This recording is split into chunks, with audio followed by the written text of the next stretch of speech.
All right, well, fortunately, I'm not in that mess and mudslinging, which I would have rejected anyhow. I believe that campaigns need to be about education, informing the public of what is important, and I would say simply the most important lie about me is that I can't win. I think that there's no reason why the people of Wisconsin cannot vote Joseph Kexel, Senator of Wisconsin. Very simply, if you voted for me, you'd get something very different. You would have someone who does not have millions of dollars of PAC money behind him. I'd actually be your representative in the Senate. So I believe that that's the most important lie I think I have to fight, is that I can't win. I can only lose if people choose one of my opponents.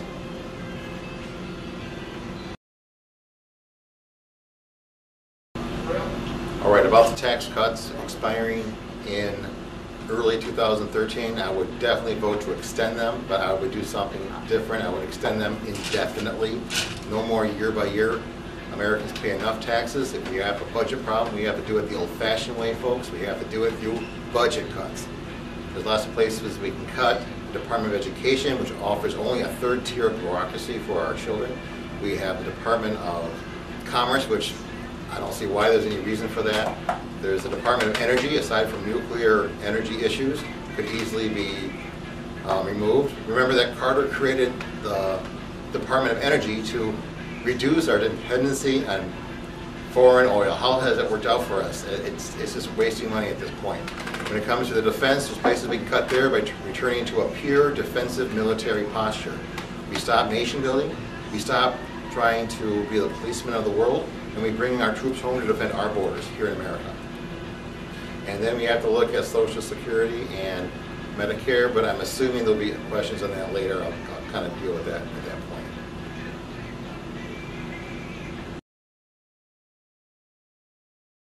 Tax raising to... All right, when it comes to tax rates, I think that we cannot raise taxes any further. If you know anything about general economics, there's a thing called the Laffer curve. Increasing the tax rates does not actually increase revenue if it prohibits people from actually doing economic activity. So I would strongly suggest that we do not raise taxes. And again, I'm talking budget cuts here. We have to do something we haven't done in this country in decades. You know, I believe there's actually many places we can cut and just programs which are not constitutional. It's time for us to just grow up and realize, you know what, you can't have the shiny sled for Christmas. You're might have to buy a used one, and that's where we are in our society. We have $16 trillion of debt, and I'm running for office primarily because of that debt, because I have 2 children. They're going to be saddled with a tremendous amount of taxes that would, if we did it through taxes only, you're talking 80–90% taxation at some point. That's not going to work for any kind of free society.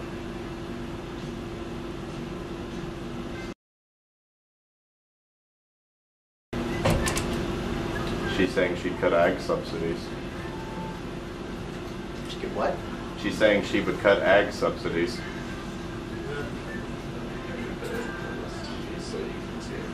Well, that won't get her elected in Wisconsin.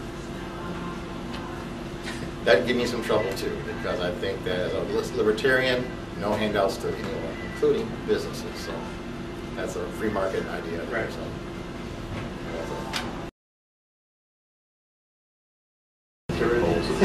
Well, I would say I could support Gary Johnson's idea of going to the fair tax.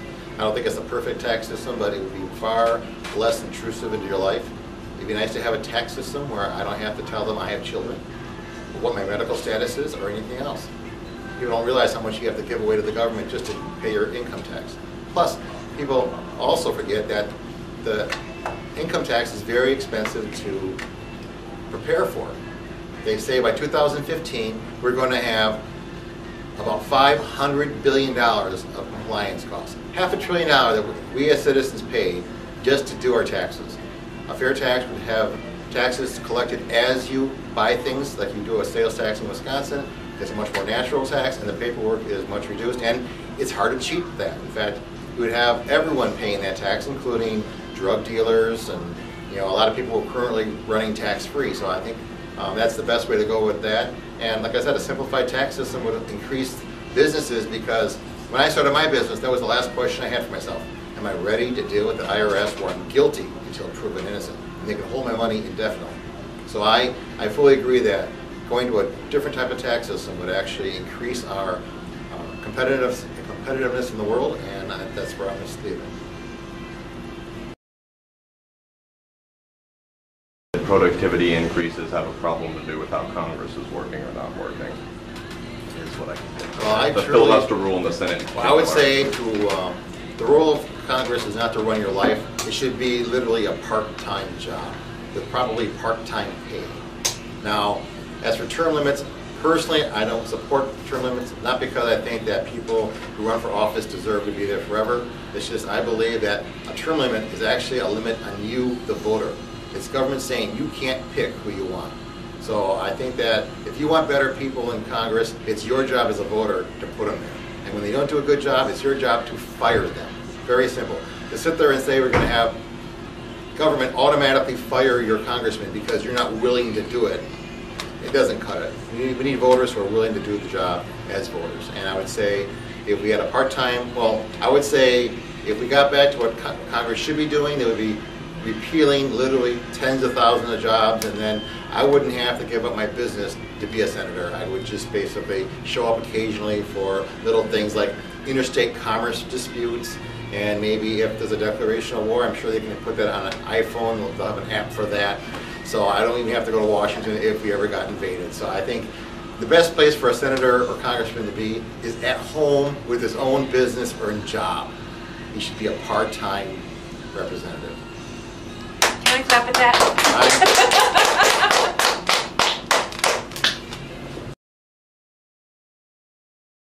Tammy's saying... Oh, this is Social Security? Yes, and the argument about well, they paid into it or the not. key thing about Social Security and Medicare when we look at it is, on average 10,000 people will retire every single day for the next 18 years. So we have some serious issues there. The fact is, though, I think Social Security could be converted to a private system where the money goes back to the citizens. Yes, they paid in, they should get their money out. I would probably agree with something like a Paul Ryan plan where those who are right at the Social Security level, they're going to need some more help. But, that's manageable. Medicare is a different story. That's not even manageable the way it's designed right now. But the Social Security, if you imagine, if it was actually private accounts from day one, during the 70s and 80s when government grew by borrowing that money and emptying the trust fund, it never would have happened. That money would have been in there for you. You pretty much created a system where we had a big pile of money in Washington waiting for your retirement, and Washington said, well, here's a couple IOUs, we'll see you in 30 years. Now they're going to have to tax citizens to pay for the money that should have been preserved for them. So I believe that our government was corrupt in that dealing with Social Security, and the problem we have today is totally made by government. It shouldn't have been that way.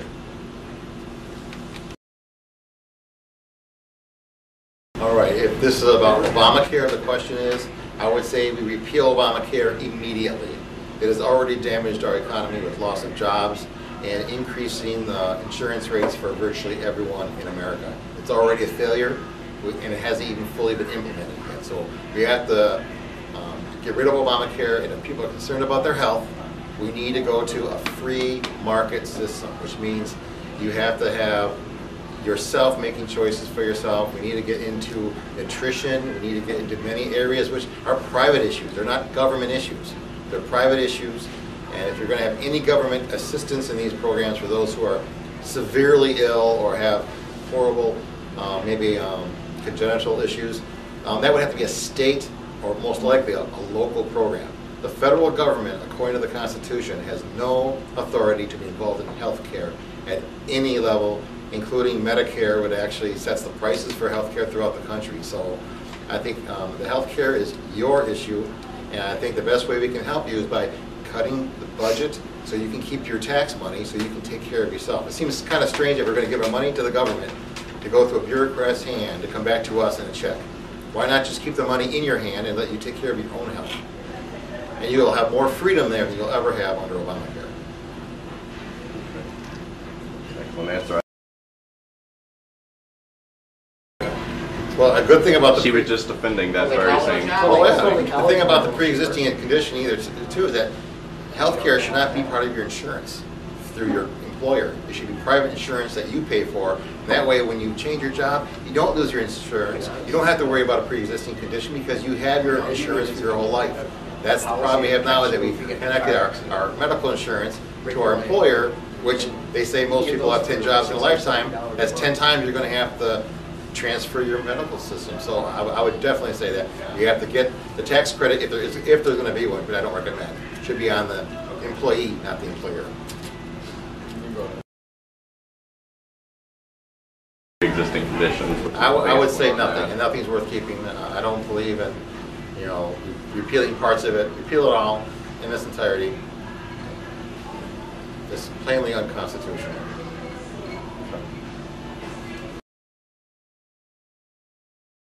I would say that there is no exchange that the federal government can mandate to states.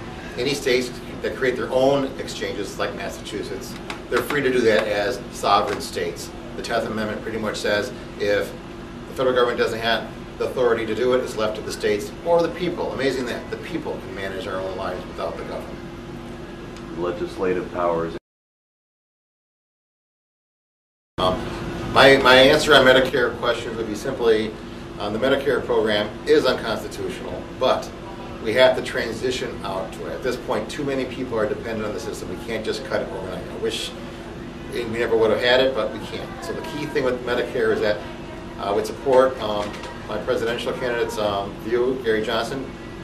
Block grants to the states, let the states figure it out. We need every state to have different experiments to figure out who gets the care they need, and I would say eventually we should transition it to a completely private situation where you buy your own insurance.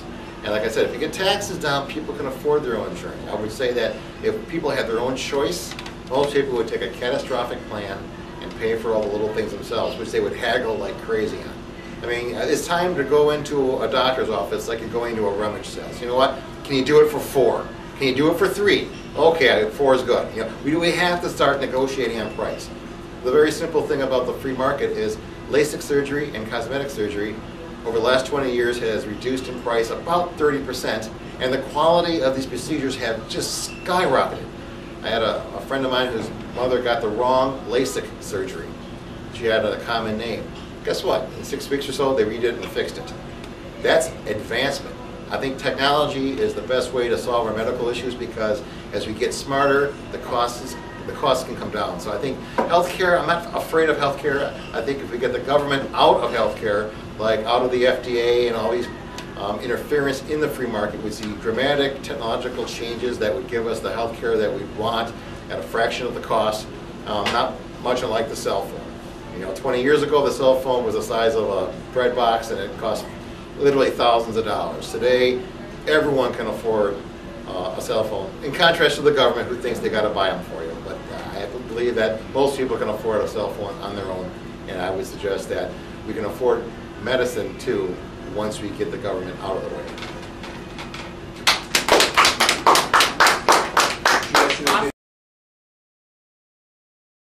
My view on Israel would be this.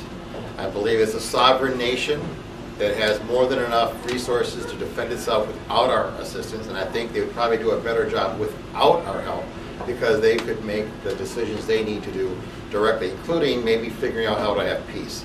I think sometimes when America gets involved in these situations, we just muddle up the situation.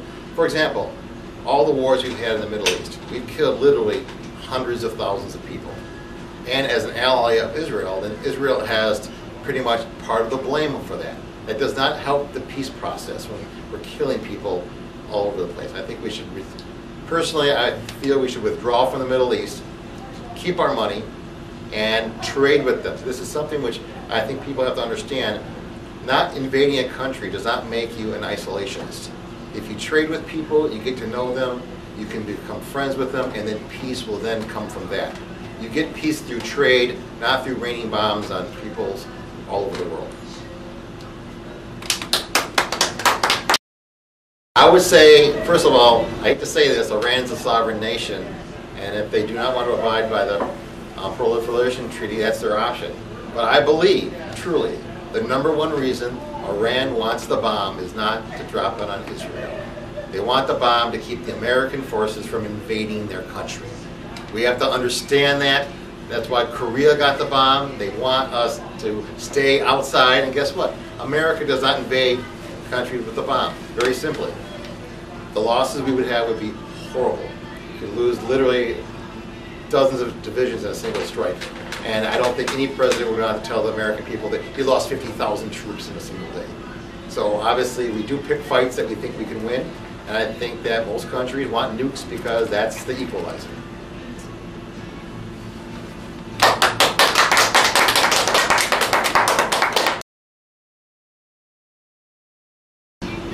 The question is about Afghanistan. I would say one simple thing. I do not have a very complex plan. It would be simply bring the troops home immediately. They do not need to be there.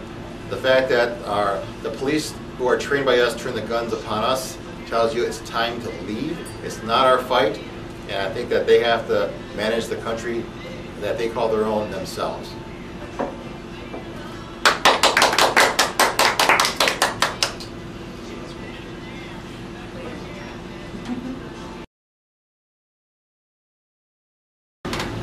We don't have a declaration of war, so I don't believe Congress needs to fund it. Congress could say this is an illegal war and we're not going to fund it anymore. It's not the best way to end a war. I would like our commander-in-chief to bring the troops home properly, but the reason we have a constitution is if a president does something that the people don't like, the Congress can still stop it by cutting the money. So keep that in mind. It's not the best way to end the war, but I would not exclude that possibility. All right, this is about foreign oil. The person asking the question inferred that the #1 reason we're in the Middle East is for oil. I disagree with that. We're there to control those countries in general. I believe that we can have plenty of energy in America when the government gets out of the way. The fact is Obama has put mandates preventing oil exploration in the Gulf and in many other areas. Yeah, if a government says no to every option to have domestic oil, then you should not be surprised that we are reliant on foreign nations. In fact, America has fantastic resources of coal, natural gas. You actually have tremendous amount of shale oil available, so we do not have to be dependent on other countries, though I believe there is no such thing as really domestic or foreign oil. It's all a commodity on the world market. So, you know, even if we had huge amounts of domestic production, we would not have a dramatic change in the price of gasoline. It just wouldn't happen. But, you know, that's something that we have to look at from a viewpoint of sound energy policy, but that means just let the government, let the free market pick and choose the winners.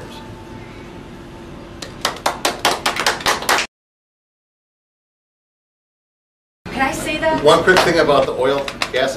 There is one thing we could do to reduce the price of gas: build more refineries. We prohibit refinery building, and that's the biggest problem we have with the variable price of oil, of gas, is that they can't keep up demand. We haven't built a refinery in like 30 Or something a nuclear seconds. power plant. Yeah, almost 40, 50 years. I know it's insane. Next question. All right, the question is about jobs. I do not believe that the public sector is where you boost the economy. You boost it in the private sector, and if our government wasn't borrowing $1.7 trillion, that money would be available for businesses to borrow and grow our economy. If you really want a hot economy, reduce the regulations. You probably have to repeal Dodd-Frank and some of the other regulations that made corporations flee America. The paperwork is too expensive. As much like I said for the income tax, there's expensive compliance costs of having a corporation in America. And one last thing we could do is actually eliminate the corporate tax. It's only about 9% of our revenue, so if we got really good on our budget cutting, we could afford to get rid of the corporate tax. And it's not a handout to corporations. You have to understand, a corporation is merely a piece of paper. It's a legal construct.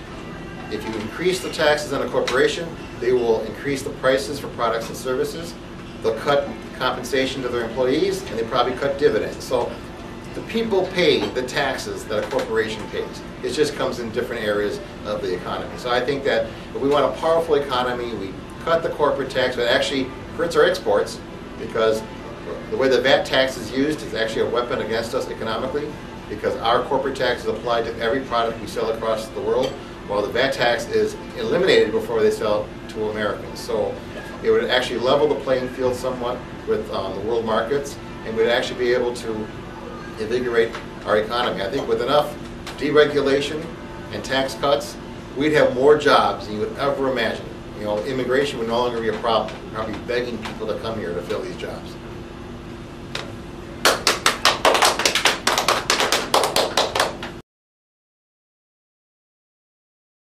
The thing about the abortion issue, I think it's not a government issue. Unfortunately, for 9 months, we have 2 souls in a single body.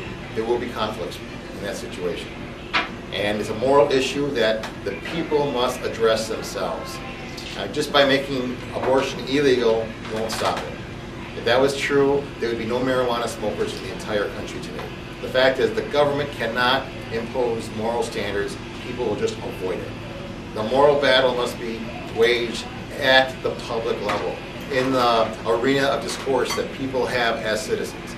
I mean, like 2 weeks ago, I drove through an intersection. They had the people with the signs showing the aborted babies, and some people are shocked with that. But to me, I think that's a very honest thing. They're saying, this is what you're doing. At least acknowledge that. That's where this issue must be addressed. We have to educate our children to be more careful about, you know, sexual relations and getting pregnant, because you know it is an avoidable situation. And I think that responsibility is a big part of libertarianism. That this is something I want to bring up in more detail with libertarianism. We believe in personal responsibility, which means personal responsibility for your actions and your outcomes, and finally for solving this issue.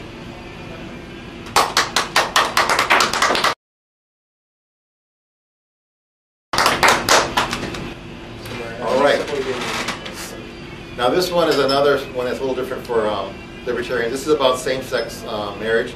Personally, I don't care what your sexual orientation is. It is not a matter of government.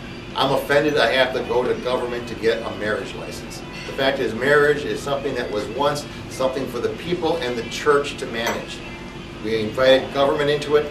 Now we have government programs that give benefits based on marriage, which is why there's a lot of battle for official government acknowledgement. I think that if we got government out of all marriage, including heterosexual marriage, we'd have a much more stable society. For example, without government intervention in the marriage issue, odds are we wouldn't be answering this question in this debate tonight. It wouldn't exist, because private people can meet up and join in a union with any other person. I believe that's a very simple fact of your personal property rights. You own your body, and you own the ability to join into a contract with another human being. That's what marriage is, a social contract. It's actually a legal contract if you choose it to be. But that's something that 2 people do. It has nothing to do with the government just determining what's allowed.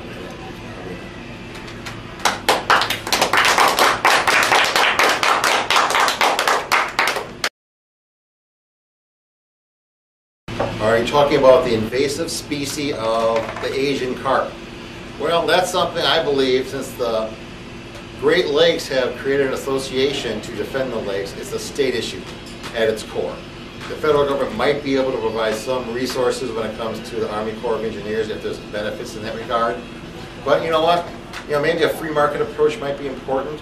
Why not find ways to make Asian carp a delicacy, have recipe contests? I mean, it sounds kind of ludicrous, but you know what?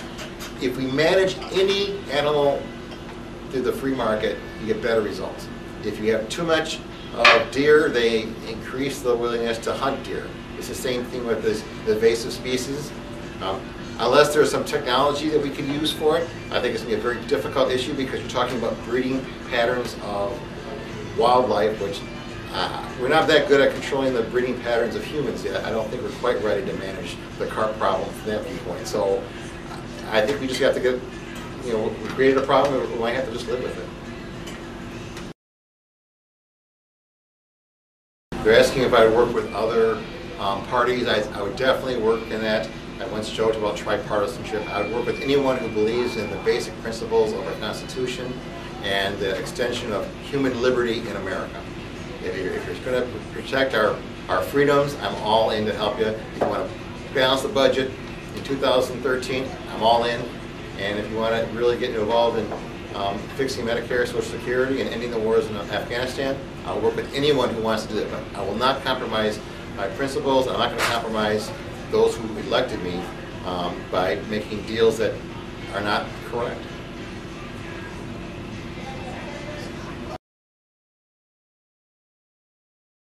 Well, the commentator is saying that there's knots in government, I believe, and I think that read the Constitution, it was designed to be one big knot. We're not supposed to have lots of laws. It was made to be restrictive in that regard.